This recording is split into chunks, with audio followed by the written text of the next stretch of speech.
Hello, I'm going to show you in less than 3 minutes how to repaint a wooden baby crib, and most importantly, how to choose the right paint.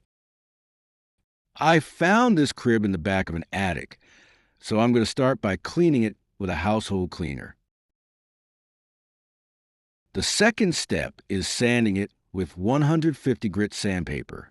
This will deeply clean the surface and, most importantly, help the first coat of paint adhere properly. I'm going to paint the crib in a mustard color to create a warm and cozy baby room. This paint is specially designed for baby furniture because it contains no toxic substances. Your baby can safely chew on the crib rails without any risk. The most important thing when buying paint for a baby crib or dresser is to make sure it is certified for toy safety. In the United States, this corresponds to the ASTM F963 standard, and in Europe, it corresponds to the EN 71-3 standard.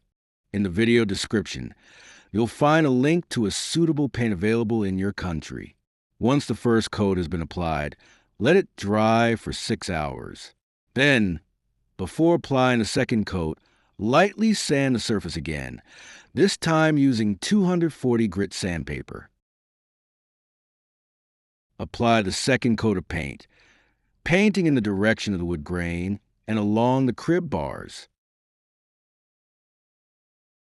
We're now at the final step, which is applying a varnish to protect the paint over time. This varnish, of course, complies with toy safety standards, making it completely safe for your baby. And here is the final result.